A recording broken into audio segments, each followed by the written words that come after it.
তুমি কিছু করে অর্থাৎ তুলনামূলক তখন অর্থনীতি হয়, তখন পণ্যের এক দেশ থেকে এক দেশের কী হয়, পণ্যর আদান প্রদান, তুমি কতটুক পণ্য দিবেন, তুমি কতটুক নেবেন, তো তুমি তোমার পড়াশোনার মধ্যে কতটুক ইফোর্ট তুমি প্রয়োগ করবেন এবং ওখান থেকে তুমি কতটুক আর্ন করবেন, এটা নির্ভর করবে কার উপর? It only depends on you, how much effort you put in it, and from this you will get as you put the item. তুমি কতটুক তুমি দিলেন সেখানে, তুমি এখান থেকে কতটুক নিবেন, এটা নির্ভর করবে তোমার উপরে। আর তুমি যদি না পড়েন, ওটা তো এমন না যে তুমি শরবত করে খাবেন তোমার মাথায় ঢুকে যাবে, এরকম তো না।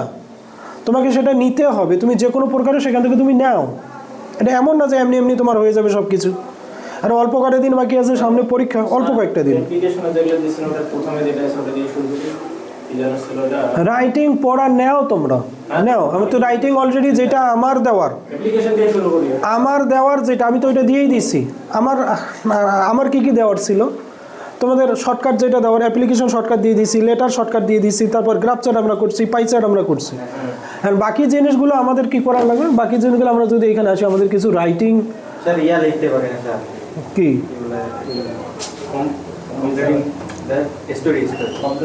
হ্যাঁ, কমপ্লিটিং স্টোরি পড়তে হবে, কমপ্লিটিং স্টোরি পড়তে হবে। টিচারের উচিত হলো তোমাকে পড়ানো, ছবি আঁকে আঁকে সেন্টেন্সগুলোকে বারবার রিপিট করে, স্যারের সাথে তুমি সেন্টেন্সগুলো রিপিট করো, স্যার বলবে তুমি তার সাথে সাথে বলো, তাছাড়া তো হবে না। আমাদের পড়াশোনার মধ্যে দেখো, আমাদের একটু কি সিস্টেমগুলো আলাদা।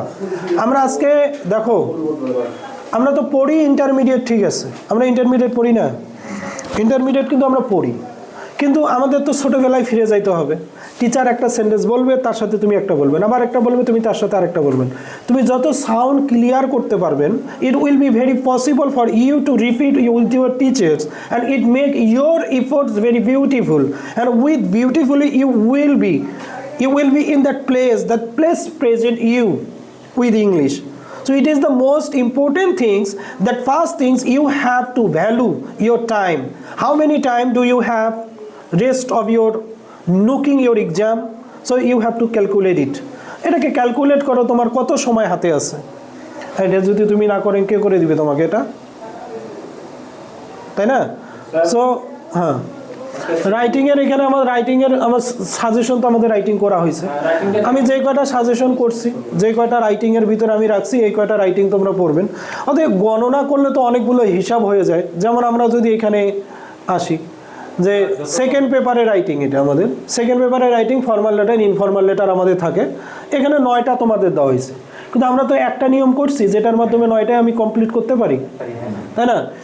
English language club, Address study tour, seek permission to use college ground for science fair, about playing for a seat in hostel, about for ensuring safe drinking water in college campus, about for providing multimedia facilities in the classroom, about for taking measures against outsiders, about for increasing the numbers of books in college library, and about computer lab facilities. All these are very important for your coming SSC examinations. So your examination is knocking at your doors. You are sleeping very tightly. You are not awakened, but your exam are not far away. So you have to get it and to understand what the time you have. And if you one time fails, it is very burden on you and makes you very disappointed and frustrated in your life. And all the time you thought, all the time you feel you are alone, but you are not success. So if you want to be success in your life, you have to value your time firstly. And interestingly, there is very lacking of your all these efforts, that you are not capable with this. So most of the time you feel you are alone, you feel you have no time, you feel your syllabus is so big. So what it is, that is not the mean you thinking about all these things all the time. So you take a measures your time and divide all the syllabus, all the topics, and get a performance, gradually improve yourself. Okay, এটা তোমাকে gradually করা, ধীরে ধীরে আমাকে কাজ করতে হবে, তাই না? Gradually you can improve yourself, you amend yourself. What the fault in you find these things first time and get a measures to take over yourself, all this things, এটা তোমার করা। এবার আমাদের এখান থেকে এটা আছে, আমাদের রিপোর্ট নেওয়া হয়েছে, এখানে রিপোর্ট কাটা আছে, visited Rohingya camp, prize giving ceremony, তারপর হচ্ছে occasion of international mothers day, তারপর হচ্ছে the observance of the independence day, তারপর a book fair you have visited recently on a terrible fire accident, তারপর হচ্ছে কি causes of student failure in English, এগুলো। এরপর এখানে প্যারাগ্রাফ রাইটিং আছে, পয়লা বৈশাখ দেওয়া হয়েছে, এখানে প্যারাগ্রাফ দেওয়া হয়েছে 6টা, তারপর কম্পোজিশন রাইটিং দেওয়া হয়েছে, ফার্স্ট পেপার রাইটিংয়ের ভিতরে প্যারাগ্রাফ রাইটিং আছে, কোশ্চেন আছে, কমপ্লিটিং স্টোরি, তারপর হচ্ছে 9 নম্বর হচ্ছে রাইটিং ইনফর্মাল লেটার আছে, তারপর হচ্ছে গ্রাফচার অ্যানালাইসিং আছে, তারপর হচ্ছে আরেকটা হচ্ছে তোমার appreciation short story of poem, এই কয়েকটাই তো। এখন প্রত্যেকটার গড়ে তুমি 5টা করে আগে একটা করে শেষ করো, প্রত্যেকটা আইটেমের একটা করে, তারপর প্রত্যেকটা আইটেমের 2টা করে, একটা আইটেমের 10টা করে তো তোমার লাভ নেই, তোমাকে লিখতে হবে একটাই। কপালে যদি থাকে, if you are best luck have in your life, so it is enough. Each of the questions took a one and get a performance good and best. Gradually you increase the number of this question one by one. Okay, enough. তুমি যদি একবারে শুয়ে ঘুম পারেন, টিচারে আমাদের এখানে একটা ঘটনা, ফজরের নামাজের সময় মোটামুটি সবাই আমাদেরকে ডাকি, ফজর আজান দিছে, বাড়ি বাড়ি যাই ডাকে, চলো নামাজে যাই। তো একজন ব্যক্তি এমনই আছে, ও এত ডাক, মানে রাতের ফজরে যে এত ডাক, শরীর ধরে ঝাঁকাঝাঁকি, তারপরে ওঠে না। তো কী করা হলে 1 বালতি পানি ঢালাইছে, তারপরে ওঠে নেই। এর মানে তুমি যদি ইচ্ছা করে না জাগতে চাও, তোমাকে জাগা কখনোই সম্ভব না। তুমি ঘুমাও, সমস্যা নেই, কেউ যদি তোমাকে জাগায় তুমি জেগে উঠবেন, কোনো এটাই তো কাজ হওয়া উচিত। কিন্তু তুমি এমনভাবে ঘুমাইছেন, ইচ্ছা করে তুমি উঠবেন না। 1 বালতি পানি ঢালি দেওয়া হয়েছে ঠান্ডার সময়, তারপরে ওঠে নেই বিছানা এখান থেকে, তাহলে ওর কি এতই ঘুম? ও নিজেই কখনো জাগতে চাই নাই। তাহলে আমাদের টোটালি আইটেম, অনেকগুলো আইটেম, কিন্তু ফার্স্ট পেপার সেকেন্ড পেপার মিলে 11টা আইটেম তোমাকে করতে হবে। কয়টা? 11টা আইটেম। এই 11টা আইটেম তোকে তোমাকে অ্যান্সার করতে হবে। সুতরাং একটা করে পড়ো প্রত্যেকটারে, 11 দিন 11টা হোক, তারপরে 11 দিন 11টা হোক, চলছে। হ্যাঁ, গ্রুপে দেওয়া যাবে, গ্রুপে তো দেওয়া ছিল মনে হয়। আচ্ছা, তারপর আবার গ্রুপে দিব, সমস্যা কি? আচ্ছা, এখন আসি আমরা কালকে, মানে নেক্সট টাইম, এই যে এইটার মধ্যে ছবি তুলে নিয়ে নাও। আচ্ছা, আমার মোবাইল তো ওইখানে আছে, আমি গ্রুপে দিয়ে দিব না, ঠিক আছে? গ্রুপে দিয়ে দেবো। এছাড়া আমাদের গ্রামার আইটেম কি আছে আজকে? কি পড়বেন গ্রামার আইটেমের মধ্যে? চেঞ্জিং সেন্টেন্সের অলরেডি আমরা অনেক রুলস করছি, আবার করবো, সমস্যা নেই। আচ্ছা, চেঞ্জিং সেন্টেন্স এবং কমপ্লিটিং সেন্টেন্স দুইটা আমাদের একই বিষয়, কথা বুঝেছে? দুইটা একই বিষয়। তো একটা দিয়ে আমাদের একটা ধরতে পারবো যে চেঞ্জিং সেন্টেন্সে আমাদের কী কী বিষয়গুলো লাগে, এই জিনিসগুলো আমাদের জানা। আচ্ছা, চেঞ্জিং সেন্টেন্সের বিষয়গুলো আমরা যদি কোশ্চিনে দেখি যে আমাদের কোন কোন বিষয়গুলো থাকে, আসি। হ্যাঁ, সিম্পল কমপ্লেক্স কম্পাউন্ড তো ওগুলো থাকবেই। তাই আজকে থেকে আমাদের চেঞ্জিং সেন্টেন্সগুলো হয়ে যাবে, যেহেতু আমাদের রুলস একবার করা হয়েছে, আমরা ডিরেক্টলি একটু প্র্যাকটিসে ঢুকি। হ্যাঁ, প্র্যাকটিসে ঢুকি। হ্যাঁ, আচ্ছা, যেটা করবো, হ্যাঁ, মানে যেই কোশ্চিনটা করবো ওই কোশ্চিনটা রুলসটাও করে দিব, তোমরা রুলসটা নোট করে নেবেন। এখন রুলসে আবার ফিরে যাওয়াটা মুশকিল, অতগুলো রুলস আর টানা যাবে না। টানা যাবে? অতগুলো রুলস আর টানা যায়? হ্যাঁ, এখন শোনো, আচ্ছা, এখন রুলসের বিষয়টা কি?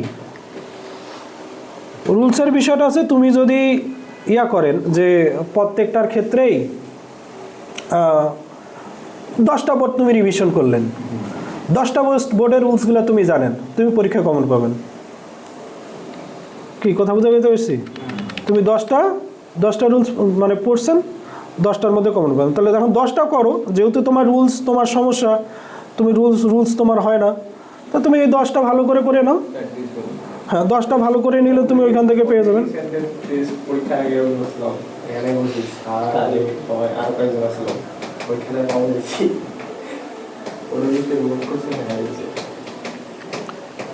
এখানে কোশ্চেনগুলো নাই রে, ছবি তোলা লাগবে।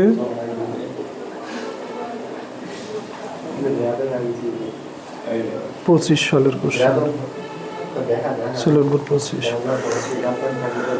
আচ্ছা, টেস্ট পেপারের কোশ্চেন সম্ভবত আমার এখানে নাই, আজকে দেখি আগে থাকার কথা।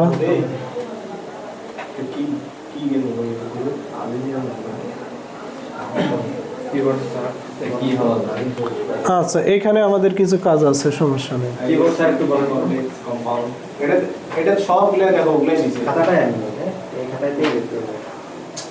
তো ভুল হয়ে গেল তো, আমার তো এই ছবি তো ওই মোবাইলে তোলা না, ক্লিয়ার না, দেখা যাবে না।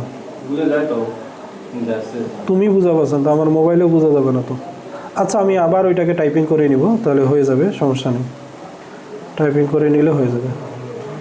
আচ্ছা, আমাদের এখানে 1 নম্বর কোশ্চেন একটা আছে, যদি আমরা দেখি।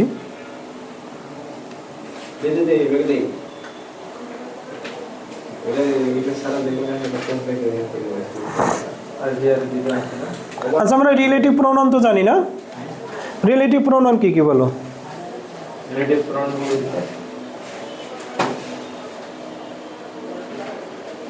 তোমার সাথে আরেকটা যে ম্যাথস লোড নাম্বার আছে তোমার কাছে, ওটা নাকি অর্থাৎ লিখে দাও। আচ্ছা, রিলেটিভ প্রোনাউন কয়টা বলো? রিলেটিভ প্রোনাউন কোনটা? আমাদের প্রথম যে রুলসটা আছে এটা আমাদের কমপ্লেক্স। আমরা কমপ্লেক্সের ক্ষেত্রে কি জানি? What do you know about complex sentence? Complex sentence has two clauses. One clause is dependent and another clause is independent. So when you are asked something to change this sentence into simple, here the first sentence A, he who works hard can shine in life. তাহলে আমাদের simple sentence, complex সেন্টেন্সে অবশ্যই আমাদের দুটো verb থাকবে। কয়টা verb? ধর আমাকে দুটো ভার্ব খুঁজে বের করতে হবে, দুইটাই ফিনেট ভার্ব থাকবে। আর এবং আমি যদি সিম্পল করতে যাই তাহলে একটা ফিনেট থাকবে আর একটা নন ফিনেট থাকবে। এটা তো আমাদের জানতে হবে আগে যে সিম্পল সেন্টেন্সের সংজ্ঞা কি। যে সেন্টেন্সে সাধারণত একটাই সাবজেক্ট থাকবে। কয়টা সাবজেক্ট? একটা সাবজেক্ট এবং একটা ফিনেট ভার্ব থাকবে। ফিনেট ভার্ব কি? ফিনেট ভার্ব হচ্ছে টেন্স অনুযায়ী যেই ভার্বটা হয়, অর্থাৎ যেই ভার্বটা দেখে তুমি টেন্স নির্ণয় করতে পারবেন, এটা হলো ফিনেট ভার্ব। আর আরেকটা ভার্ব থাকতে পারে, সেটা হলো নন ফিনেট ভার্ব। আর নন ফিনেট ভার্ব একের অধিকও থাকতে পারে। বিশেষত নন ফিনেট ভার্বের বৈশিষ্ট্যটা হলো টু প্লাস মূল ভার্ব। কি? টু প্লাস মূল ভার্ব। আমরা যদি আসি যে নন ফিনেট যে আমাদের ভার্বটা আছে, নন ফিনেট ভার্ব, নন ফিনেট ভার্বের ক্ষেত্রে আছে আমাদের দুইটা। একটা হলো ভার্বের আইনযোগ, আমরা জানি যদি উদ্দেশ্য বোঝায় তাহলে ভার্বের আইনযোগ, আর যদি উদ্দেশ্য না বোঝায় তাহলে হচ্ছে না, উদ্দেশ্য না বোঝালে ভার্বের আইনযোগ, আর উদ্দেশ্য বোঝালে ভার্ব টু প্লাস মূল ভার্ব। আর একটা নন ফিনেট ভার্ব আমরা তৈরি করি যে যতগুলো আমাদের প্রিপোজিশন আছে, অর্থাৎ অল প্রিপোজিশন প্লাস ভার্ব যেটা হবে সেটা কি হবে? আইনযোগ হবে। এই তো আমাদের এইটা হলো নন ফিনেটের ব্যাপার। আর ফিনেট তাহলে কোনটা হচ্ছে? ফিনেট হচ্ছে যেটা দেখে তুমি বুঝতে পারবে না এটা টেন্স। দেখো, যখন আমাকে এটা সিম্পল করতে বলছে, সিম্পল মধ্যে সেন্টেন্সটা কি? যে 1 নম্বরে কি আছে? হি হু ওয়ার্কস হার্ড ক্যান কি শাইন ইন লাইফ। এটা আমাদের সিম্পল করতে বলছে। তাহলে অবশ্যই আমাদের এটা কমপ্লেক্সে আছে না? কিসে আছে? এই সেন্টেন্সটা আমাদের কমপ্লেক্সে আছে। একটু উপরে নেই,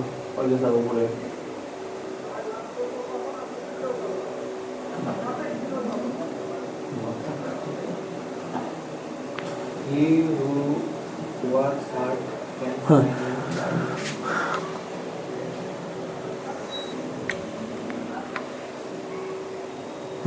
হি who works hard can shine in life. তাহলে এখানে দেখো তো ভার্ব আছে আমাদের দুটা। আমরা যদি আসি দুটা ভার্বের ভিতরে একটা দেখো, একটা ফিনেট ভার্ব হচ্ছে ওয়ার্কস, আর একটা ভার্ব হচ্ছে আমাদের ক্যান শাইন। দুইটা ভার্ব, একটা হলো ওয়ার্কস আর একটা কি ক্যান শাইন। তাহলে দুইটা আমাদের ভার্ব, একটা হলো এটা হলো ফিনেট, এটাও ফিনেট। কিন্তু আমি যখন সিম্পল করতে যাব, সিম্পলের শর্ত কি? What is the condition of making simple sentence from complex? একটা ফিনেটকে নন ফিনেট বানাতে হবে। তো সিম্পলে একটা তো ফিনেট থাকবেই, তাহলে একটা ফিনেট আমরা দিয়ে দিব। তাহলে আবার কি কনজাংশন তো উঠাই দিতে হবে, কারণ সিম্পল সেন্টেন্স আমাদের কনজাংশন নাই। তো আমরা এই সেন্টেন্সে যদি দেখি, একই সাথে যদি দেখি, তাহলে আমাদের এখানে একটা কনজাংশন আছে, সেটা হলো হু। তাহলে হুটাকে উঠাই দিতে হবে। তাহলে হুটাকে উঠাই দিলে কি আসবে? তাহলে আমাদের আসতেছে কি? এখন হি আসতেছে। হি WORK ওয়ার্ক, সে কাজ করে। কিসের জন্য কাজ করে? সে জীবনে সাইন করতে। আমি যদি ডিরেক্টলি পরেরটাকে টু প্লাস মূল ভার্ব দিয়ে ক্যান শাইন ইন লাইফ, তাহলে আমাদের এটা সিম্পল হয়ে গেল। He wants to shine in life. He works to shine in life, সে জীবনে উন্নতি করার জন্য কি করে, কাজ করে। তাহলে যে কাজ করে কঠিন সে জীবনে কি করে, উন্নতি করে। তাহলে আমরা হার্ড শব্দটা এখানে যেহেতু অ্যাডভার্ব, আমি হার্ড এখানে দিয়ে দিচ্ছি, এই যে হার্ড হয়ে গেল একটা। যদি আমরা বি নাম্বার করি তাহলে এখানে আমরা কি করলাম বলো তো, রিলেটিভ প্রোনাউন উঠাই দিলাম, একটা ভার্বকে আমরা নন ফিনেট করলাম। নন ফিনেটের বৈশিষ্ট্য কটা, তিনটা। একটা হলো ভার্বের আইনযোজক, টু প্লাস মূল ভার্ব, একটা ইকুয়াল প্রিপজিশন প্লাস ভার্বের আইনযোজক। এখন আমরা এখানে টু প্লাস সাইন করছি না, আমি যদি এখানে ফর প্লাস ভার্বের আইনযোজক দিই তারপরে হবে for shining in life, he works hard for shining in life. তাহলে ফর মানে কি, জন্য কারণে উদ্দেশ্যে একই অর্থ। টু প্লাস মূল ভার্ব বললে জন্য কারণে উদ্দেশ্যে একই অর্থ। তাহলে আমরা এটা রুলস নিতে পারি, রিলেটিভ প্রোনাউন যুক্ত সেন্টেন্সকে সিম্পল থেকে কমপ্লেক্স করার নিয়ম এবং কমপ্লেক্সকে সিম্পল করার নিয়ম। তো আমি রুলসটা লিখে দিই, তাহলে তোমাদের এটা সহজ হয়ে যাবে। আস্তে আস্তে মাঝখানেরটাতে ঢুকো, এদিক দিয়ে আসো, এদিক দিয়ে আসো, ওটাতে যাও।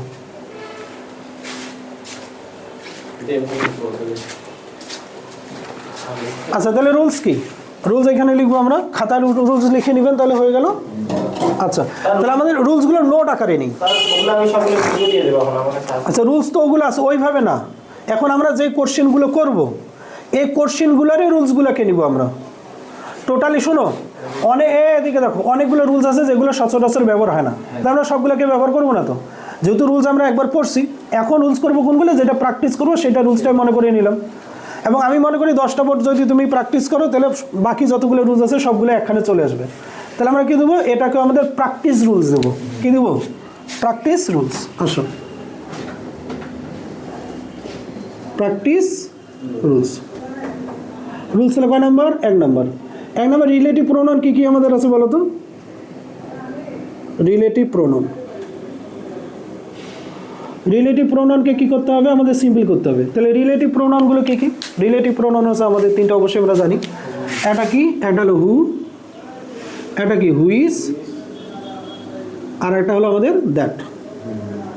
এই হু হুইজ দ্যাট এটা উঠে যাবে না, সিম্পলের ক্ষেত্রে সোজা নিয়ম, এই হু হুইজ দ্যাট উঠে দিয়ে টু দিব প্লাস ভার্বের প্রেজেন্ট ফর্ম দিব। আমাদের সিম্পল যখন করব, কি করব, সিম্পল যখনই করব তখন হু হুইজ দ্যাট উঠাই দিয়ে টু প্লাস মূল ভার্ব করবো। তাহলে এখন আমাদের কি, আরেকটা তো সাবজেক্ট থাকবে না। তাহলে আমি কী নিলাম, সাবজেক্ট নিলাম প্লাস ভার্ব নিব প্লাস যদি অবজেক্ট থাকে অবজেক্ট নিলাম। তাহলে এটা তো আমাদের প্রথমে থাকবেই। তাহলে এখানে আমরা যেটা পেলাম এটা হলো আমাদের ফিনেট ভার্ব। কোনটা, এটা হলো আমাদের ফিনেট ভার্ব। আর এইটা যেটা আমরা পাচ্ছি এটা হলো আমাদের নন ফিনেট ভার্ব।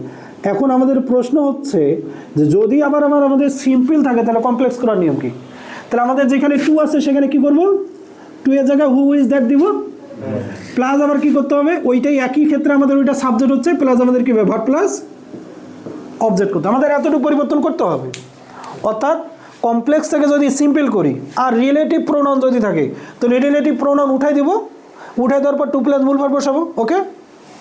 আর যদি টু প্লাস মূল ভার্ব যুক্ত সেন্টেন্সকে কমপ্লেক্স আমাদের করতে হয় তাহলে আমরা কি করব, ওইখানে হু ইজ দ্যাট রিলেটিভ প্রোনাউনে কাজ করবো। তো রিলেটিভ প্রোনাউনের বিশেষ এখানে একটা বৈশিষ্ট্য আছে, অবশ্যই তার পূর্বে থাকা প্রোনাউনকে বোঝাবে।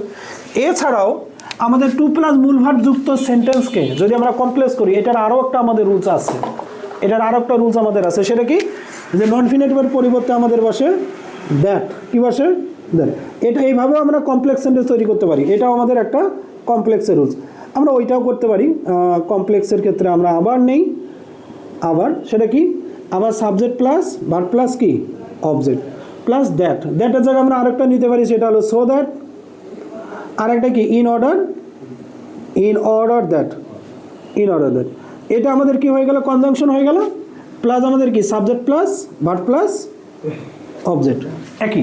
এই জিনিসটা আমাদের কাজ করতে হবে। সো আমরা কি বললাম যে একই ক্ষেত্রে কমপ্লেক্সও যদি আমরা করতে যাই, এটা থাকে টু প্লাস মূল ভার্ব যুক্ত সিম্পলের কমপ্লেক্স করতে গেলে that, so that, in order that আমরা করতে পারবো, প্লাস আবার সাবজেক্ট ভার্ব প্লাস অবজেক্ট। আর ওই টু প্লাস মূল ভার্ব যুক্ত রিলেটিভ প্রোনাউন যুক্ত সেন্টেন্সও আমরা করতে পারবো, কারণ আমাদের নন ফিনেট ভার্বের বৈশিষ্ট্য তো দুইটাই। এটা হলো ভার্বের আনছে যে একটা টু প্লাস মূল ভার্ব, যা কিছু হবে এই দুইটার ভিতরে ঢুকবে নন ফিনেট ভার্বগুলো। এরপর আমরা আরেকটা কোশ্চিন আসি, কি বলছে, Nazrul was born in India, complex করতে বলছে। তো এটা রুলস কি, এটা আমাদের সিম্পল আছে তাই না, সিম্পলি আছে কমপ্লিট। হ্যাঁ, তাহলে আমাদের আছে ওইটা সিম্পল। সিম্পলের ক্ষেত্রে যদি আমাদের কখনো এরকম থাকে যে subject plus verb plus object থাকে, এখানে শুধু ফিনেট ভার্ব আছে, নন ফিনেট ভার্ব আমাদের নাই এই সেন্টেন্সটাতে। Nazrul was born in Churulia, সেন্টেন্সটা লিখি B number. Nazrul was born in India, না ইন্ডিয়া। কি করতে বলছে আমাকে? এটা কমপ্লেক্স করতে বলছে না? তো কমপ্লেক্স করার আগে আমাদের ভাবতে হবে কি, নজরুল জন্মগ্রহণ করেছিল, ইনটা আমাদের প্রিপজিশন না? ইন মানে কি বোঝায়? জায়গা বোঝায়। তো জায়গা বোঝার জন্য একটা কনজাংশন নিয়ে নাও, হোয়ার নিয়ে নাও। হোয়ার, হোয়ার তাহলে ইন ইন্ডিয়া যেখানে সেখানে, হোয়ার ইজ ইন্ডিয়া, আমরা এটা বলতে পারি ইজ ইন্ডিয়া। অর্থাৎ আমরা একটু ক্লোজ আমাকে বানাইতে হবে, যে কোনো ভাবে হ্যাঁ। অথবা আমরা এটা কি করতে পারি, রিলেটিভ প্রোনাউন যুক্ত করতে পারি না? Nazrul was born in India, তাহলে Nazrul who was born in India, এই অর্থাৎ পূর্বের সেন্টেন্সটা যেভাবে করলাম এটার মতো, হ্যাঁ ওইভাবে হবে। কেন? রিলেটিভ প্রোনাউন একই সাথে কি করে? হ্যাঁ অবশ্যই রিলেটিভ প্রোনাউন কি করে, রিলেটিভ প্রোনাউন যে নামটাকে বোঝায় তার পরে বসে।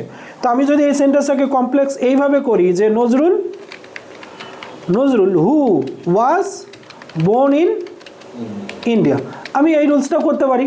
অথবা যদি তুমি চাও যে না ঠিক আছে আমি ক্লোজ তৈরি করব, কোনো সমস্যা নেই, তুমি ক্লোজ আকারে নিতে পারো। তাহলে নজরুল জন্মগ্রহণ করেছিল, এটাকে দাও নজরুল ওয়াজ বোর্ন হোয়ার, হোয়ার। তাহলে এখন ইন্ডিয়ার জন্য আমাকে একটা সাবজেক্ট তৈরি করে ভার করা লাগবে, তাই না? তাহলে হোয়ার বলতে তো আমাদের ইন্ডিয়ায় বোঝাচ্ছে, তাহলে হোয়ার ইজ ইন ইন্ডিয়া, অর্থাৎ যেখানে ইন্ডিয়া সেখানে সে জন্মগ্রহণ করেছিল। তো Nazrul was born where is in India. তা হোয়ারটাকে কি আমরা করছি? হোয়ারটাকে তো আমাদের এখানে দেখা যাচ্ছে যে সাবজেক্ট আমাদের হোয়ারটা না, এটা রিলেটিভ প্রোনাউন আকারে আমাদের সাবজেক্টটা না। সুতরাং আমাদের এখানে ওই যে পূর্বের যেটা করলাম Nazrul who was born in India, ওইটা আমাদের কারেক্ট আছে, আমাদের পরেরটা প্রয়োজন নেই। পরেরটা কেন? হ্যাঁ, আরেকটা কি পরেরটা কেন কারেক্ট হলো না? ওটা তো একটু হোয়ারটাকে রিলেটিভ প্রোনাউন করতে পারলাম না, যার কারণে আবার সাবজেক্ট নিতে হতো। ঠিক আছে, আমরা পরেরটাতে যদি যাই, where there is a smoke there is fire, এটা সিম্পল সেন্টেন্স বলছে, where there is a smoke there is fire. তাহলে যেখানে ধোঁয়া সেখানেই আগুন, আমাদের এটা না, যেখানে ধোঁয়া সেখানে কি, where there is a smoke there is fire. আমরা কিভাবে রুলসটা নিতে পারি? অবশ্যই আমাদের এখানে কনজাংশন তো আছেই না, তাহলে হোয়ার দেয়ার ইজ এ স্মোক দিলাম, দেয়ার ইজ ফায়ার, এটা সিম্পল করতে বলছে। আচ্ছা, সিম্পলের ক্ষেত্রে আমাদের এখানে আসা লাগবে যে আমাদের কনজাংশন আছে যেটা উঠাই দিতে হবে। তাহলে আমি কনজাংশনটা যদি উঠাই দিই, সর্বপ্রথম আমি মনে করলাম যে না কনজাংশনটা আমি উঠাই দিলাম, এখান থেকে হোয়ার কনজাংশনটাকে উঠাই দিলাম, আমি নিচে এটা নিয়ে আসলাম। এখন তো আমাদের সিম্পল হয় নাই, না হয়েছে? সিম্পল হয়েছে। তাহলে সাবজেক্ট কয়টা থাকবে সিম্পলে? একটা। ফিনের ভার্ব থাকবে কয়টা? একটা। তাহলে আবার মনে রাখতে হবে অবশ্যই কনজাংশনওয়ালা সেন্টেন্সের অংশে আমাদের নন ফিনের ভার্ব করা লাগবে। তাহলে নন ফিনের ভার্ব করার লাগে আমি দেয়ারটাকে উঠাই দিলাম, তাহলে আমাদের সাবজেক্ট একটা কমে গেল। তাহলে এখন আমাদের কি আছে? ভার্ব আছে, ভার্ব আছে না, ভার্ব আছে না। এখন ভার্বটাকে আমাদের কি করতে হবে? নন ফিনেট করতে হবে। নন ফিনেট করতে গেলে ভার্বের আইনজি যোগ, টু প্লাস মূল ভার্ব অথবা অল প্রিপজিশন ভার্বের। তো ধোয়া হওয়ার পরে সেখানে আগুনই তো থাকে, তাহলে আমি যদি একটা প্রিপজিশন ব্যবহার করি, হ্যাঁ না ইনস্পাইট অফ ডেসপাইট অফ তো ব্যবহার করতে পারবো না, এটা তো বিপরীত অর্থ আমাদের প্রকাশ করবে দোয়ালদের পরিবর্তে কমপ্লেক্স সেন্টেন্সে, তাই না? আমাদের তো ওইটা হবে না রুলস, আমাদের রুলস এখানে করতে হবে যে আমাদেরকে নন ফিনিট করতে হবে। তো আমরা যদি কারণে ব্যবহার করি, because of being a smoke there is fire, তো আমি একটা প্রিপজিশন, আমি অনেক প্রিপজিশন আমরা ব্যবহার করতে, কারণে বুঝাতে বিকজ অফ নিতে পারি প্রিপজিশন, অথবা শুধু being a smoke there is fire এটা আমরা করতে পারি। আফটার বা বিফোর হতে ব্যবহার করতে পারি, কারণ ধোঁয়া উঠার পরে সেখানে আগুন হয়। তাহলে after being a smoke there is fire করতে পারি। অনেকগুলো ব্যবহার তুমি এখানে করতে পারবেন। তো the most things since the sentence is not possible at all for you. So if you are not conscious about all the rules of English, not only this question but also this is English, so if you are very conscious about English learning and English you know, so it is very useful for you that to know the English exactly how it works. এটা নয় যে তুমি কি করতেছো ওটা না, তোমাকে বুঝেই নিতে হবে যে আমার কি কাজ করতে হচ্ছে। রুলস তোমাকে কখনো হাতে ধরাই দেওয়া হবে না যে তোমাকে এই রুলসটা দেওয়া হলে তুমি কাজটা করো, কারণ তোমাকে ডিসিশনটা তোমাকে নিতে হবে। You must take these decisions. Not this decision will be given you by someone. In the exam hall you are alone. You are sitting in the bench only alone. And there are many students and teachers, but also they are very useful for you. Because when you ask to someone to get the answer from these questions, they will be very busy in their own questions. And teacher will threaten you. Because the teacher only invigilators in your exam room. Your teacher has own duty in this exam room. But when you ask the teacher, please sir, give me an answer of this question, I don't know how it works, how it do. এটা তো তোমাকে teacher করে দিবে না, তো এটা কখনোই সম্ভব নয়। তো তোমাকে নিজেকেই ওটা করে নিতে হবে, রুলস তোমাকে তৈরি করতে হবে। সো আমরা ইজটাকে যদি বিইং করে দিই, আমাদের এখানে ইজটাকে কি করে দিলাম, যেখানে ইজ আছে ওইখানে আমরা বিইং করে দিলাম। Being a smoke, there is fire. এটা হবে ধোয়া হয়ে আগুন হলো। Being a smoke, there is fire. তা আমরা যদি পরে অর্থ ব্যবহার করি, আমি কি করলাম, এখানে আমি একটা বিফোর বসে দিলাম। তুমি চাইলে এখানে একটা বিফোর বসাতে পারেন, অর্থাৎ বিফোর না আফটার, আফটার দিয়ে ভালো হয় না। After being a smoke there is fire, ধোয়া হওয়ার পরে সেখানে কি আগুন। তাহলে আমাদের সিম্পলটা হয়ে গেল। এরপর আমাদের একটা কোশ্চেন আছে, she has a sister name Anamika. তার একটা বোন আছে, নাম হলো অ্যানামিকা। এখানে একটা নন ফিনেট ভার্ব আছে। নন ফিনেট ভার্বটা কোনটা, এইটা নেম। তাহলে আমরা বলতে পারি she has a sister, she has a sister. আসো রুলস করো। তাহলে কত নম্বর এটা হবে আমাদের, ওকে ডি নাম্বার আছে। She has a sister, sister এটা দিয়ে দিলাম নেমড অ্যানামিকা, অ্যানামিকা। ওকে, তো এটাকে আমাদের কি করতে হবে, কম্পাউন্ড না, কম্পাউন্ড করতে হবে। কম্পাউন্ড ইজিলি তুমি এটাকে কম্পাউন্ড করতে পারো। কীরকম দেখো, আমাদের অবজেক্ট কটা, দুইটা, এটা হলো এ সিস্টার, এটা হলো অ্যানামিকা। হ্যাঁ, কটা অবজেক্ট, দুইটা। এবং এ সিস্টার যে, অ্যানামিকা সে। তাহলে আমরা সহজেই বলতে পারি তার একটা বোন আছে। এটা একটা ক্লোজ করে নাও, শি দেখি, শি হ্যাজ এ সিস্টার, তার একটা বোন আছে। অ্যান্ড তাহলে আমরা কি বল, তার বোনের নাম কি, Anamika. Her name, her name is Anamika, Anamika. তাহলে আমাদের এটা কম্পাউন্ড হয়ে গেল, কারণ কনজাংশন নিলাম। সাধারণত এখানে কোঅর্ডিনেট কনজাংশন ব্যবহার করা হয়েছে। সাধারণত কম্পাউন্ড সেন্টেন্স তৈরি করতে কোঅর্ডিনেট কনজাংশন ব্যবহার হয়, আর কমপ্লেক্স সেন্টেন্স তৈরি করতে আমাদের সাবঅর্ডিনেট কনজাংশন ব্যবহার করা হয়। তো কোঅর্ডিনেট কনজাংশনের প্রকার হচ্ছে চারটে। একটা হলো কপুলেটিভ, একটা হলো কপুলেটিভ অথবা কমিউলেটিভ, একটা হলো ইলেটিভ অথবা ইলেটিভ আছে, অ্যাডভার্জেটিভ আছে, আর একটা অল্টারনেটিভ আছে। তো সাধারণত আমরা জানি যে কপুলেটিভ কনজাংশনগুলো কীরকম, যে কপুলেটিভ কনজাংশনগুলো সাধারণত দুটা ক্লোজেই সম শ্রেণীর হয়। অর্থাৎ আমরা যে দুটা ক্লোজ ব্যবহার করি সেটা কি হয়, সমশ্রেণীর হয়। তাহলে কনজাংশনগুলো আমাদের সাধারণত কী কী, কনজাংশনগুলো হচ্ছে যেমন আমরা ব্যবহার করি, একটা হলো and, also, as well as, both dot dot, and, আর বোথ ডট ডট। এগুলো সবগুলোর নেগেটিভ আমাদের একটা ব্যবহার করা হয়, সেটা হলো not only, not only but also. আচ্ছা, তোমরা কি মনে করতে পারো যে আমরা নট অনলি বাট অলসো দ্বারা এই সেন্টেন্সটা করতে পারতাম?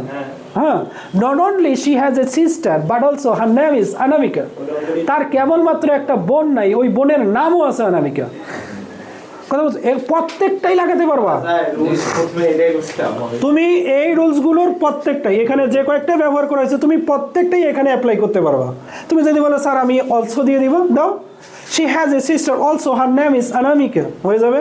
Both she has a sister and her name is Anamika, এটা করতে পারো। অর্থাৎ প্রত্যেকটা দিয়ে করতে পারো, কারণ প্রত্যেকটা কনজাংশনের পজিশন এক। কারণ সবগুলো কি কপুলেটিভ, কাপল গঠন করবে, অর্থাৎ দুটা সমশ্রেণীর ক্লোজকে যুক্ত করবে। হ্যাঁ, পরে আরেকটা সেন্টেন্স আছে, সেটা হলো নাম্বার ই। নাম্বার কি আছে? হোয়াট হি সেজ, সে কি বলে। ইস কি TRUE, ট্রু, মানে সে যা বলছে তা ট্রু। এখন হচ্ছে কি করতে হবে? আরে এক কথায় তো সে সত্য বলে, হয়ে গেল। হি সেজ ট্রু। আমাদের কিচ্ছুই করার দরকার নেই। এখন কেন আমরা এটা করবো? যেমন কনজাংশন আমাদের হবে না, সাবজেক্ট নিলাম, একটা ফিনেট ভার্ব নিলাম, তো সাবজেক্ট হলো ফিনেট ভার্ব হলো কি, একটা কি আছে? অবজেক্ট আছে। তাহলে আমরা যদি এই পুরোটাকে নিয়ে নিই, কনজাংশনটাকে বাদ দিয়ে, ওকে, কনজাংশন বাদ দিয়ে যদি আমি নিয়ে নিই এখানে, এটাকে আমি দিয়ে দিলাম, কি দিলাম? হি সেজ ইজ ট্রু, তাই না? হি সেজ ইজ ট্রু। সাবজেক্টটাকে করে দাও আগে, হি করে দাও, হি সেজ। এখন আমরা এটাকে কি জানি? ইজ মানে কি? টু বি, বি ভার্ব না? তাহলে আমি যদি বি ভার্বকে কি করতে হবে? নন ফিনেট করতে হবে না? তাহলে বিইং করে দাও true, he says being true. অথবা আমরা কি করতে পারবো? To be true, he says to be true. অর্থাৎ তোমাকে নন ফিনেট নিয়েই ভাব করতে হবে কাজ। অর্থাৎ তুমি যেটা করবেন সেটা অবশ্যই কি হবে? নন ফিনেট হবে। তাহলে তো অল্প রুলস, বেশি রুলস আমাদের না। হ্যাঁ, সিম্পলের ক্ষেত্রে তুমি যেটা করবেন ওটা হয়ে যাবে। নন ফিনেট তুমি ভাববেন, নন ফিনেট ক্লিয়ার। আচ্ছা, এরপরে আসো। সমস্যা এখানে কারো? এখানে সমস্যা? এখানে বোর্ডে সমস্যা না। আচ্ছা, আর একটা বোর্ড নিয়ে আসি। কি রে, ভালোই কথা কবা শিখেছেন। ফাজলামি করে মরছে কেন? এইখানে আছে না, যদি ওই মোবাইলের ছবিগুলো তুলতাম না, ছবিগুলো ফ্রেশ আসতো। ওখানেও টেলিফোটাল লেন্স আছে। কোনটা? এটা কিসের টেলিফোটাল লেন্স আছে, এটা ক্যামেরা লেন্স তো যে কোনো মোবাইলে ব্যবহার না করা না, যায়। ওটা একটা বিশেষ ফিচার থাকে না, ফিচার তো থাকে। আরে এত দামের ফোনে যদি না থাকে এটা কোনো হলো? থাকে স্যার। এখন না আমি আরে ডিএসএলআর নিব তো একটা রে, থাকে না। ডিএসএলআর নিব তো। ডিএসএলআর হ্যাঁ, সনি নিয়ে আচ্ছা আসো এখানে এ নাম্বার আসো। এ নাম্বার কি আছে? দা PARK পার্কস আর ক্রাউডেড। আচ্ছা, এটাকে আমাদের নেগেটিভ করতে। আচ্ছা, নেগেটিভের রুলস আমরা কি করছি? সবচেয়ে আমরা বেসিক রুলস একটা আমরা করছি। বেসিক রুলস আমাদের জানা থাকা প্রয়োজন। যে বেসিক রুলসটা কি? আমরা গণিতের মতো কাজ করব। কিসের মতো? গণিতের মতো কাজ করব। যে আমাকে নেগেটিভ করতে গেলে অবশ্যই দুইটা মাইনাস করে তারপর আমাদের প্লাস হয়ে যাবে। অর্থাৎ অর্থের কোনো পরিবর্তন হবে না। আমাকে যে কোনো প্রকার কয়টা মাইনাস করতে হবে? দুইটা মাইনাসের একটা হলো ভার্বের নট করে দিব, অর্থাৎ ভার্বের নেগেটিভ যদি করি, আর একটা যে কোনো ওয়ার্ডের, অর্থাৎ ওয়ার্ডটা আমাদের কি হতে পারে? ওয়ার্ডটা অ্যাডজেক্টিভ হতে পারে, ওয়ার্ডটা আমাদের অ্যাডভার্ব হতে পারে, ওয়ার্ডটা আমাদের ভার্বও হতে পারে। আমি যদি ভার্বটাকে নেগেটিভ করি, আবার যে মূল ভার্বটা আছে ওটাকে আমি নেগেটিভ করে দিলাম, সমস্যা নেই, তোমার ওটাও তোমার নেগেটিভ হয়ে যাবে। দুটো নেগেটিভ করা লাগবে। হ্যাঁ, দুটা নেগেটিভ করা যাবে, অর্থাৎ ভার্বটাও নেগেটিভ এবং যে আমাদের অক্সিলারি ভার্বের পর নট আছে এটাও নেগেটিভ। তো আমাদের দ্য পার্ক ওয়াজ ক্রাউডেড, অর্থ হলো পার্ক ভর্তি মানুষ, পার্কে অনেক মানুষ, ঠিক আছে। সো আমি যদি এটাকে নেগেটিভ করি তাহলে আমরা কি করবো? দ্য পার্ক আগে দিয়ে দেবো, সাবজেক্ট দ্য পার্ক সাবজেক্ট দিয়ে দিলাম, আর নট করে দাও। আর যেহেতু ক্রাউডেড আছে, ক্রাউডেডটাকে আমাদের ক্রাউডেডের বিপরীতটা নিতে হবে। ওটা কি স্যার? ওটা জানি না। জনবহুল, তাহলে জনশূন্য হবে। তাহলে ডিসোলেট করে দাও, ইংলিশে তো নেগেটিভ। ডিসোলেট করে দাও। দ্য পার্ক আর নট ডিসোলেট, অর্থাৎ পার্কটা কি নয়? জনশূন্য নয়। একটাই রুলস, সিম্পল নেগেটিভের ক্ষেত্রে রুলস আমাদের একটা। সাধারণত কি করতে হবে? যে যদি সেন্টেন্সটা আমাদের অ্যাফার্মেটিভ হয়, নেগেটিভ করতে গেলে অবশ্যই দুটা নট করতে হবে। কটা নট? কেন? আমরা জানি যে যোগের ক্ষেত্রে, যোগ বিয়োগের ক্ষেত্রে বিয়োগে কি হয়? যোগ হয়, অর্থাৎ মাইনাসে প্লাস হয়, অর্থাৎ তাহলে অর্থের পরিবর্তন হবে না। তুমি যদি একটা মাইনাস করেন তাহলে অর্থের পরিবর্তন হয়ে যাবে, আর অর্থের পরিবর্তন করা যাবে না। ওকে, এরপরে প্রশ্ন দিছে কি? হোয়াট দো the field B lost, affirmative করতে বলছে, হোয়াট দো দ্য ফিল্ড ইজ লস। আচ্ছা অ্যাসারেটিভ করতে গেলে তাহলে আমাদের এখানে কয়টা নেগেটিভ আছে? অবশ্যই আমাদের এটা তো না, দুইটা নেগেটিভ আছে আমাদের। আমরা দেখি হোয়াট দো the field B lost, lost B lost, okay affirmative. অনেক সময় কতগুলো কোশ্চেন আছে অনেক বেশি কঠিন দেয়, তোমাদের বোঝার লাগবে। আচ্ছা এখানে আসি, আমরা যদি এটাকে ইয়া করি, অ্যাফার্মেটিভ করি, তাহলে এখানে নেগেটিভ অর্থ অবশ্যই আমাদের একটা আছে। আচ্ছা এখানে আবার ইন্ট্রোগেটিভ করে দিয়েছে না? হ্যাঁ ইন্ট্রোগেটিভ করছে না? ইন্ট্রোগেটিভ নিজে একটা নেগেটিভ, ভালো করে মনে রাখবেন। ইন্ট্রোগেটিভ কি? ইন্ট্রোগেটিভ নিজেই একটা নেগেটিভ। এর কারণে ইন্ট্রোগেটিভ নিজেই যেহেতু একটা নেগেটিভ, কারণ কি আমরা জানি যে ইন্ট্রোগেটিভ সেন্টেন্সে দুই ধরনের অ্যান্সার করা যায়, ইয়েস এবং নো করা যায়। তো যদি অ্যান্সারকে আমাদের ইয়েস অথবা নো করা যায়, অথবা আই ডোন্ট নো তুমি বলে দিলেন, অথবা আই নো তুমি বলে দিলে, ইয়েস অথবা নো। কিন্তু এটার ক্ষেত্রে একটা সমস্যা আছে যে সেন্টেন্সটাতে আমাদের অক্সিলারি ভার্ব দিয়ে নাই। আছে অক্সিলারি ভার্ব আছে? নাই। তো আমাদের তো ওইভাবে কাজটা করে নেই, অর্থাৎ ডিরেক্টলি আমাদের আবার এখানে আমাদের ডিরেক্ট বি ভার্ব আকারে ব্যবহার করেছে, অর্থাৎ কোনো টেন্সের সাহায্যকারী ভার্ব ব্যবহার করে নেই। তাহলে কি করা হয়েছে? তাহলে এখানে আমরা আরেকটা জিনিস বি এর পরে লস্ট দিয়েছে। লস্ট হলো ভার্বের পাস্ট পার্টিসিপল ফর্ম, যেটা আমাদের এখানে এক্সিটিভ আকারে ব্যবহার হয়েছে।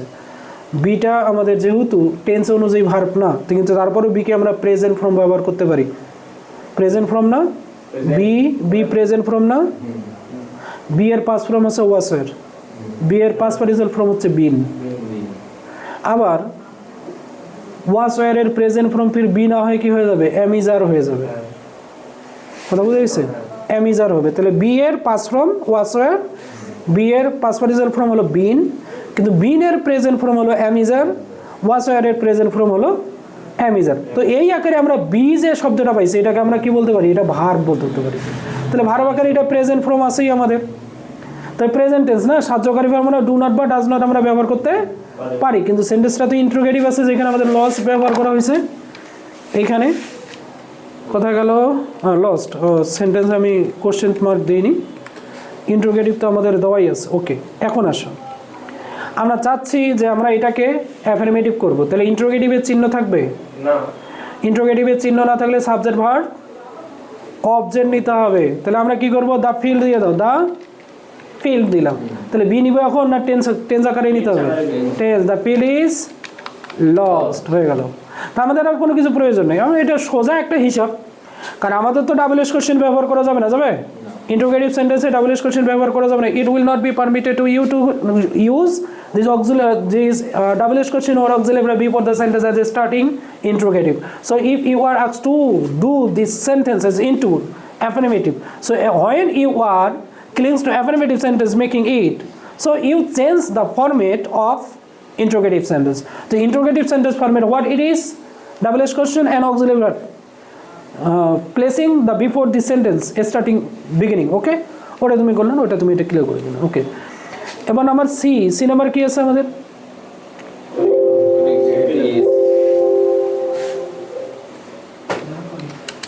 হ্যাঁ, see number cricket is costly game.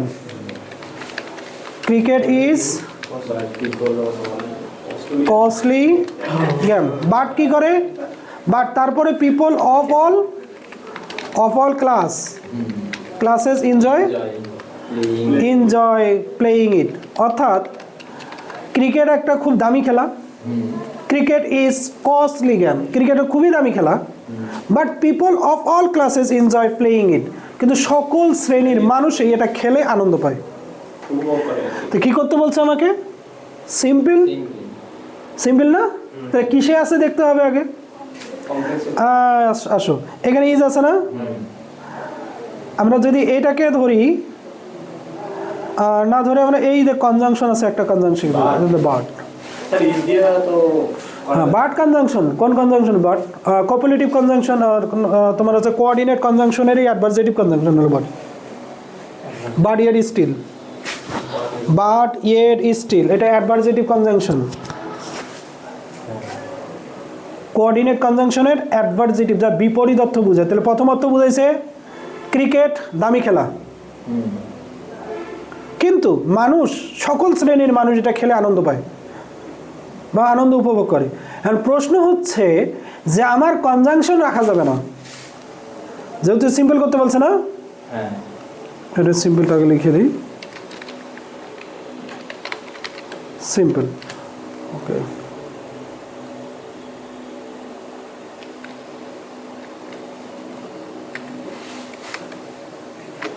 আসে তো এখান থেকে বাট উঠে দিব না। হ্যাঁ আচ্ছা, বাট উঠে দিলাম, বাট উঠে দিয়ে এখন কি হলো, বাট উঠাই দিয়ে এখন আমাদের আরেকটা ফিনেট ভার্ব থাকলো আমাদের ইনজয়।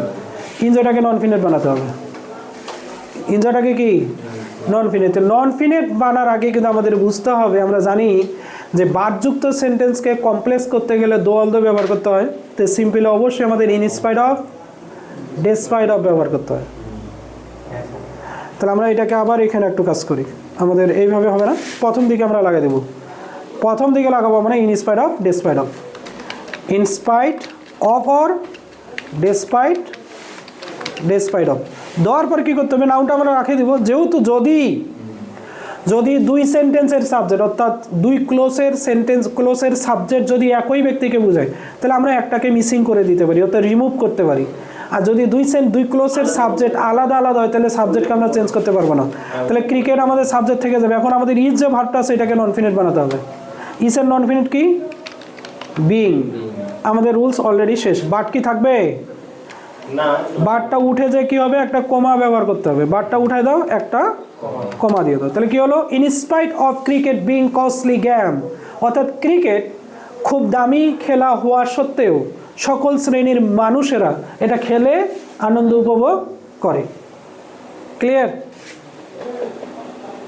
ওকে, এরপর আরেকটা আছে the old sailor shoot the albatross, passive. আমরা প্যাসিভের ক্ষেত্রে কি জানি, অ্যাক্টিভ টু প্যাসিভের ক্ষেত্রে সাবজেক্টিভ অবজেক্ট হয়, অবজেক্টটা সাবজেক্ট হয়। এবং ভার্বের ক্ষেত্রে আমরা কাজ করছি যে এক নঙ্গের টেন্সগুলো, অর্থাৎ present indefinite, past indefinite, future indefinite, present continuous, past continuous, future continuous, সাহায্যকারী ভার্ব প্লাস ভার্বের পাস্ট পার্টিসিপাল ফর্ম হবে।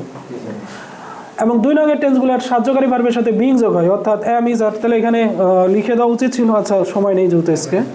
তাহলে হচ্ছে am is are was were, আর শেল বি উইল বি থাকলে বিং যোগ হবে প্লাস মূল ভার্বের পাস্ট পার্টিসিপাল, অর্থাৎ is being, am being, are being, was being, were being, shall be being, will be being plus ভার্বের পাস্ট পার্টিসিপাল ফর্ম। তিন নং টেন্সগুলো চার নং টেন্সের সাহায্যকারী ভার্ব হয়, অর্থাৎ have, has, had, shall have, will have থাকলে have has been, had been, shall have been, will have been plus ভার্বের পাস্ট পার্টিসিপাল ফর্ম। চার নংয়ের টেন্সগুলোর ক্ষেত্রে বিং যোগ হবে, অর্থাৎ have been been being, has been been being, আর হচ্ছে হ্যাড বিন বিং, আর একটা শেল হ্যাভ বিন বিং, আর উইল হ্যাভ বিন বিং। আচ্ছা দেখো তো কোন টেন্স আছে এটা আমাদের, the old sailor shoot the অ্যালবাট্রোস, এটা স্যার ভার্বের পাস্ট ফর্ম আছে। হ্যাঁ পাঁচ নম্বর। তাহলে ভার্বের পাস্ট ফর্ম আছে, তাহলে অবজেক্টটাকে সাবজেক্ট করে নাও। তাহলে আমাদের এর কত নাম্বার, ই নাম্বার না, না D, D number. The old sailor shoot the albatross, albatross, এটা হলো আমাদের প্যাসিভ। তাহলে প্যাসিভ আমাদের কি করতে হবে, সাবজেক্টটা নিতে হবে। সাবজেক্টটা কি, দ্য অ্যালবাট্রোস, অ্যালবাট্রোস। পাঁচ ইনডিফিনিট সুতরাং সাবজেক্ট থার্ড পারসন সিঙ্গুলার, এর জন্য ওয়াজ। শুট করে দাও by the old sailor. The albatross was shot by the albatross. আরেকটা আছে, Stephen Hawking wrote a book explaining cosmology for general public. Number E কি আছে, Stephen Hawking wrote a book explaining cosmology, cosmology অর্থাৎ হচ্ছে তোমার ব্রহ্মাণ্ড জ্ঞান, যেটাকে বিজ্ঞান, ফর জেনারেল পাবলিক। আচ্ছা কি করতে বলছে আমাদের, এটা কি করতে বলছে, কম্পাউন্ড করতে বলছে, তাই না? তাহলে আমি যখন এটা কম্পাউন্ড করব তখন আমাদের ভাবতে হবে কি আছে এটাতে। এটাতে আছে এক্সপ্লেইনিং আছে, তাই না? নন ফিনেট ভার্ব আমাদের এইটাই, তাই না? তো অবশ্যই সেন্টেন্সটা আমাদের সিম্পলে আছে। তাহলে নন ফিনেট ভার্বটাকে কী করতে হবে, ফিনেট করতে হবে। তাহলে এইখান থেকে আমরা এখানে কেটে নিয়ে আসি, অল্প কাজ, জাস্ট আমাদের একটা নন ফিনেটটাকে ফিনেট বানাতে হবে। আমাদের যেহেতু অ্যান্ডের ব্যবহার হবে এখানে। তাহলে এখন দেখো এখানে অ্যান্ড দিয়ে দিই। Stephen Hawking rod A book and subject now, subject কি হি আসবে না, হি আসবে। এক্সপ্লেইনিংটাকে কি করতে হবে, প্রথমটা পাস্ট টেন্স, এই জন্য এটাও পাস্ট টেন্স হবে, এক্সপ্লেইনড হবে। Stephen Hawking rod A book and he explain cosmology for general public. অনেক সোজা জিনিস, তোমাদের বুঝতে হবে মূলত অর্থাৎ ইংলিশ আন্ডারস্ট্যান্ডিংটা প্রয়োজন। You need understanding of English. When you understand how English works, how English format, what is the concept of English, and then it will be very easy for you to change this sentence into another way. Okay, one sentence has many type of sentence. So when you are asked to change one sentence to another, so the first sentence that are given to you to complete, so you have to understand this first, and then try to make what is the another form of this sentence. So when we are in class, that we are speaking something, we are talking about the class and rules, so you are not conscious about it, you are not very careful. Okay, so now today the class is finished, and the next day in Sunday will be just time. Okay, thank you.